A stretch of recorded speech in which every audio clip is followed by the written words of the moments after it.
News master Mohammed Rahim की खास news. एक दर्दनाक घटना आई सामने। प्रेम का जाल बना मुसीबत। तुर्तीपंथी का पीछा छुड़ाने के लिए आरोपी ने किया खून। पौर का आरोपी 48 घंटे में एलसीबी के जाल में। आइए देखते रहिए न्यूज़ मास्टर से हर पल हर वक्त हर घड़ी रिपोर्ट। तारीख अंदाजे 12 वाजता एरंडोल पोलीस स्टेशनला एक इन्फॉर्मेशन मिळालं होतं. तिथं बकरी चारणारे काही मुलं गेलं होतं. मुलांना एक मृतदेह आढळून आलाय. मग त्या पद्धतीने इन्फॉर्मेशन मिळाल्यावर एरंडोलचे प्रभारी अधिकारी आणि सर्व सिनियर ऑफिसर तिथं गेलं. तिथं मृतदेह जर प्रत्यक्षात पाहिल्यावर त्याचं अर्ध अपेक्षा जास्त झालेलं होत्या. फक्त पायीस दिसत होते, बाकी सर्व बॉडी पार्ट झाले होते. त्या अवस्थेत मृतदेह भेटल्यानंतर आम्ही टेक्निकली जे काही एव्हिडन्स कलेक्ट करायचं होतं सर्व एव्हिडन्स कलेक्ट केलं आणि त्याच्यानंतर पोस्टमॉर्टम करण्यात आलेलं आहे. पोस्टमॉर्टममध्ये ही माहिती पडलं की 4 दिवस अगोदर ह्यांचं मर्डर झाले होते आणि ही सर्व घटना घडल्या होत्या अशी माहिती प्राप्त झालं. मग माहिती प्राप्त झाल्याबरोबर आम्ही सर्व सखोल चौकशी करत होत्या.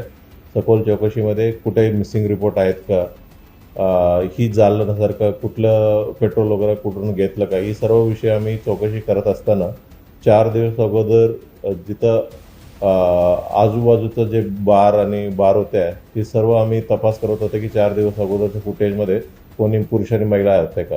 मग आमचं लकीली एका बारमध्ये एक महिला आणि एक पुरुष तिथं एक बारमध्ये बसले होते आणि त्याच्यानंतर तिथं अल्कोहोल घेतलं आणि परत जात असताना त्यांनी UPM पेमेंट केलं होतं. आम्ही प्रत्येक केस आम्ही चेक करत असताना ही एक समोर आला की जे कोणी तिथं बसले होत्या त्या माणसांना आम्ही समोर बोलून घेतलं होतं.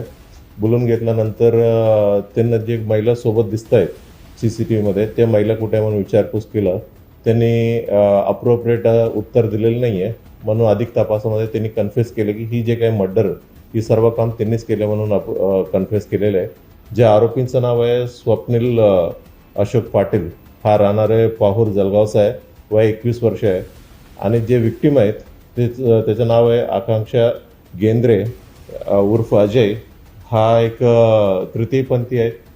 हा फिर्याद जे आरोपी आहे स्वप्नील आणि विक्टीम आहेत आकांक्षा, ही दोघांचा परिचय नाशिकमध्ये झाले होते.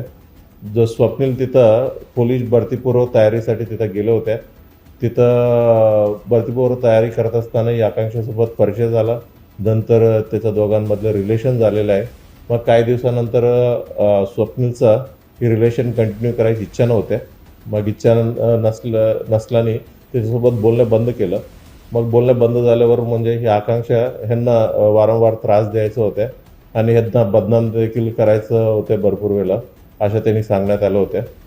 मग बदनाम केलं, ह्यांना भरपूर त्रास जास्त झाला म्हणून ही सर्व कृत्य घडून आणलेलं आहे असं त्यांनी कबुली दिलेलं आहे.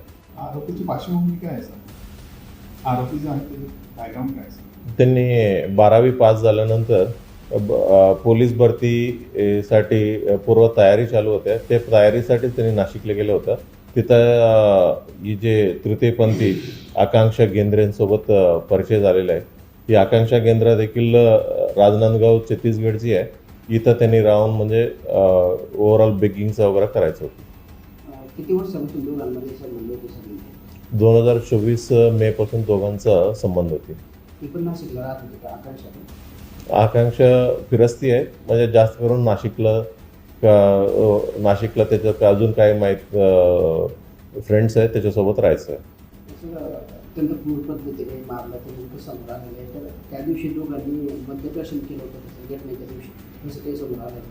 बरोबर आहे. दोघांनी देखील मध्यप्रदेश सोबत केले होते. सुरुवातीला सर्वात पहिलं त्यांनी पद्मालय मंदिरामध्ये दर्शन घेतलं. त्याच्यानंतर दोघांनी सोबतच अल्कोहोल घेतलं आहे, मध्यप्रदेशन घेतलं आणि त्याच्यानंतर ही जे काही त्रास देत होते ही सर्वांनी त्यांच्या माइंडमध्येच होतं काहीतरी करावं म्हणून. त्यांनी चांगलं ऑपॉर्च्युनिटी पाहिलं, संधी पाहिला आणि ही मर्डर त्यांनी घडून आणलेलं आहे.